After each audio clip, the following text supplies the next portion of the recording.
Esquece tudo o que você sabe sobre criminosos comuns. Pablo Emílio Escobar Gaviria, mais conhecido como Pablo Escobar, não era apenas um fora da lei. Ele era o dono de uma empresa gigante que fabricava dinheiro usando aviões, barcos e até submarinos. Luxo, ganância, repressão, violência e poder. Essas 5 palavras resumem como ele transformou o cartel de Medellín em um império que nenhum governo conseguia parar.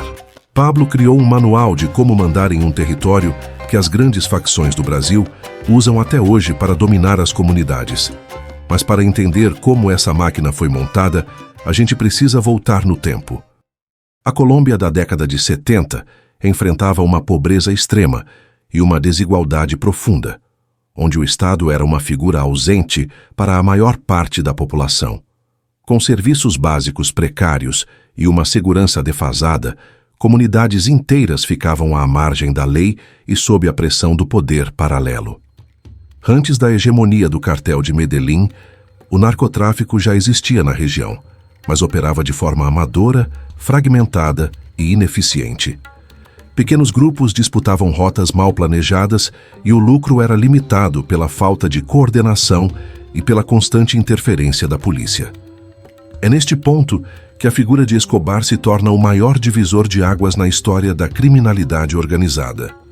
No início de sua trajetória, ele percebeu que, para vencer o Estado e a concorrência do mercado ilícito, não bastava ser o mais violento, era preciso ser o mais organizado. Pablo Escobar não criou o crime ou a venda de entorpecentes, mas ele foi o homem que pegou o caos absoluto da Colômbia e o transformou em uma estrutura empresarial militarizada, inteligente e centralizada. Com o controle territorial garantido e as autoridades devidamente neutralizadas por suborno ou medo, a fundação do Império de Escobar estava sendo construída a passos largos. Medellín se transformou no centro de uma operação que começava a transbordar as fronteiras nacionais. Contudo, para o homem que almejava o topo do mundo, dominar seu país era apenas o começo. Para transformar o cartel de Medellín em uma máquina de imprimir dinheiro, Pablo Escobar precisava escalar. Diferente do que muitos acreditam, a força de Pablo Escobar não residia somente no poder bélico, mas também na sua capacidade de ler cenários e antecipar gargalos. Ele entendeu, antes de todos os seus rivais, que o contrabando de entorpecentes era, acima de tudo, um desafio de logística e margem de lucro. Enquanto 1 quilo de coca custava cerca de $1.500 para ser extraído e refinado nas profundezas da selva colombiana, o mesmo produto cruzava a fronteira americana, sendo vendido por $50 mil. Essa disparidade colossal justificava qualquer risco e permitia que Escobar tratasse perdas e apreensões apenas como uma linha de despesa inevitável em um balanço contábil bilionário.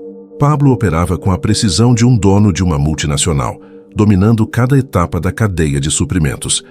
Ele e seu bando não apenas vendiam o produto, eles projetavam as rotas, calculavam o custo do combustível e monitoravam a lavagem de dinheiro com um rigor obsessivo que o crime nunca tinha visto.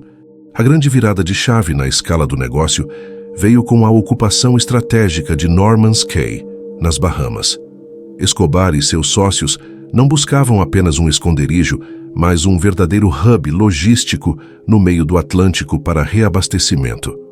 Ao transformar uma ilha inteira em um porto seguro, ele encurtou distâncias e multiplicou o volume de carga de maneira exponencial. O cartel de Medellín também investiu nos ares. Aviões cargueiros como o imponente Boeing 727 foram adaptados para operar como uma frota comercial privada, decolando e pousando com toneladas de mercadoria em pistas que desafiavam a vigilância das maiores potências do mundo. Quando o espaço aéreo começou a ficar saturado e perigoso, a inteligência do cartel mergulhou nas profundezas do oceano para manter a máquina girando. Com isso, o uso de submarinos de fibra de vidro se tornou cada vez mais constante. Eles eram projetados e desenhados especificamente para transportar os ilícitos. A escala dessa máquina de imprimir dinheiro de Pablo Escobar atingiu níveis tão surreais que a manutenção física do lucro se tornou um problema logístico por si só. Estima-se que o cartel gastava cerca de $2.500 por mês apenas em elásticos de borracha, necessários para manter o mínimo de ordem nas pilhas de notas que entravam diariamente nos caixas. Para manter a engrenagem funcionando sem interrupções e improvisos, Escobar institucionalizou um método de gestão baseado no ultimato, a famosa política do plata ou plomo, ou prata ou chumbo, traduzindo para o português. Essa não era apenas uma frase de efeito, mas uma tática de negociação tática, que reduzia drasticamente a resistência das autoridades. Pablo calculava friamente que era muito mais barato e seguro comprar a lealdade de um ministro ou de um general do que combatê-los com seu arsenal de guerra. O suborno era a primeira opção, mas se o funcionário público escolhesse a integridade, o chumbo era aplicado como uma lição definitiva para que nenhum sucessor cometesse o mesmo erro. A estrutura de comando do cartel de Medellín era dividida entre a força bruta, a inteligência e a precisão financeira. Esses três pilares eram desenvolvidos por Pablo Escobar e por mais dois nomes fundamentais para o cartel. De um lado estava John Jairo Velázquez, mais conhecido como Popeye. Popeye era o chefe dos sicários e braço executivo de confiança, garantindo que a vontade de Escobar fosse cumprida nas ruas através do terror. Do outro lado estava um dos cérebros mais perspicazes da operação, Gustavo Gaviria, primo de Pablo. Gaviria era o estrategista financeiro que refinava as rotas e geria o lucro. Ele era responsável por manter o equilíbrio econômico da máquina milionária que assolava a Colômbia. Além do exército de assassinos, Escobar investiu pesadamente em tecnologia para neutralizar as ações do Estado. Ele não confiava apenas em armas. Pablo utilizava sofisticados equipamentos de interceptação de rádio para monitorar as frequências da polícia e do exército em tempo real. O domínio de Pablo Escobar sobre Medellín se dava também por uma ambiciosa tentativa de legitimação política. Através de projetos como o Civismo em Marcha, ele construiu bairros inteiros, escolas e dezenas de campos de futebol, usando o dinheiro do tráfico para ocupar o vácuo deixado pelo governo. Essa estratégia de assistencialismo pavimentou seu caminho até o Congresso Nacional, onde, em 1982, conseguiu ser eleito representante suplente na Câmara dos Deputados. Ele acreditava que, vestindo o terno de parlamentar, sua máquina de dinheiro estaria finalmente blindada pela imunidade do Estado. Contudo, sua ambição política foi o que selou o início de sua queda no mundo legítimo. Ao tentar se infiltrar no coração do poder, Escobar atraiu os holofotes de inimigos que não poderiam ser comprados facilmente. O então ministro da Justiça, Rodrigo Lara Bonilla, denunciou publicamente as ligações de Pablo com o narcotráfico, expondo as provas que forçaram sua saída humilhante da política. Investigações indicam que Rodrigo Lara Bonilla foi morto a mando de Pablo Escobar. Sem a máscara da política, Escobar dobrou a aposta no controle territorial, transformando Medellín em uma rede de inteligência civil impenetrável. Ele criou um exército invisível de informantes, os Campanillas, que monitoravam cada esquina da cidade em troca de proteção e dinheiro. A rede de informantes incluía policiais, militares, funcionários do governo e cidadãos comuns, subornados ou ameaçados. O cartel de Medellín sabia todos os passos de quem entrava e quem saía do país. Mas chegou um momento que a escala monumental da máquina de dinheiro do cartel de Medellín acabou por se tornar sua maior vulnerabilidade. O fluxo incessante de entorpecentes para as ruas americanas deixou de ser apenas um caso de polícia para se transformar em uma questão de segurança nacional para os Estados Unidos. Com a entrada oficial do DEA, a Administração de Repressão às Drogas, e a pressão diplomática esmagadora sobre o governo colombiano, a palavra extradição passou a assombrar o cartel. Escobar percebeu que não estava mais enfrentando apenas juízes locais que poderiam ser comprados, mas sim a maior potência militar do planeta, que estava decidida a levá-lo para uma cela em solo americano. Em resposta, Pablo não recuou. Ele escalou a violência para um nível de terrorismo de Estado nunca visto. O uso de bombas e assassinatos de figuras públicas não era movido por prazer sádico, mas por uma tática desesperada de intimidação para forçar o governo a proibir a extradição. O exemplo mais brutal dessa estratégia foi o atentado ao voo 203 da Avianca, em 1989, onde uma bomba explodiu em pleno ar com o objetivo de matar um candidato à presidência. Esse ato, porém, foi o seu grande erro. Ao matar centenas de inocentes, Escobar deixou de ser um herói do povo para se tornar um inimigo global, perdendo o apoio político que ainda lhe restava.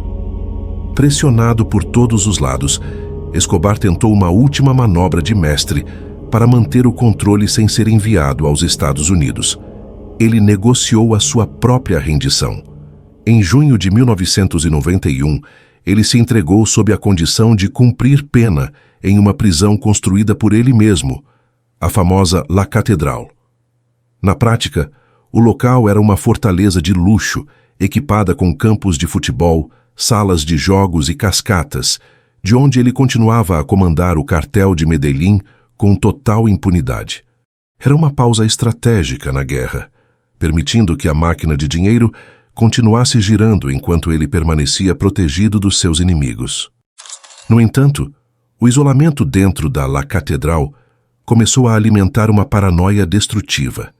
Longe das ruas, Escobar começou a desconfiar de seus próprios sócios e ordenou a execução de aliados próximos dentro da própria prisão por questões financeiras. Esse erro de julgamento quebrou a espinha dorsal da lealdade que sustentava o cartel. Os sobreviventes e outros sicários médios perceberam que ninguém estava seguro sob o comando de um líder instável. Quando o governo finalmente decidiu intervir e transferi-lo para uma prisão real, Escobar fugiu, tornando-se o fugitivo mais procurado do mundo. Ele não era mais o empresário bilionário ou o político influente. Era um alvo marcado, vivendo escondido em casas simples. Escobar estava enfraquecido e isolado. Nem mesmo aqueles que o apoiavam no início estavam aguentando o peso da sua violência desenfreada. A queda final de Pablo Escobar não foi apenas o resultado de uma operação policial bem-sucedida, mas sim o colapso interno de uma estrutura que se tornou insustentável pelo próprio excesso de violência. O isolamento de Pablo foi alimentado por traições de antigos aliados que, vendo a máquina de dinheiro ser destruída pela pressão internacional, decidiram que era mais seguro colaborar com o governo ou com o cartel de Cali. Sem o seu exército de sicários e com seu braço direito, Gustavo Gaviria, morto anos antes, Escobar tornou-se um espectro do que um dia foi, vivendo em esconderijos cada vez mais precários. O empenho total dos Estados Unidos e a criação do grupo paramilitar Los Pepes, formado por suas próprias vítimas e rivais, destruíram sistematicamente o que restava de sua logística industrial. Escobar já estava há 16 meses sem deixar rastros, mas no dia 2 de dezembro de 1993, a tecnologia de interceptação de rádio que Pablo tanto usou contra o Estado foi a mesma ferramenta que o localizou através de uma última ligação para sua família. Ele tentou fugir pelos telhados, mas foi baleado por forças especiais colombianas com o apoio de autoridades americanas. A fuga que deu errado foi seu último ato. No entanto, o fim de Pablo Escobar não significou o fim do seu método.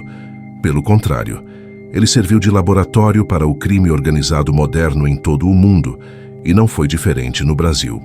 O modelo de associar a logística de exportação com o terrorismo urbano, o domínio absoluto de territórios carentes e a imposição da lei do silêncio foi observado e refinado por grandes facções brasileiras, como o PCC, o Comando Vermelho e outras organizações criminosas que dominam o Brasil e vários outros países.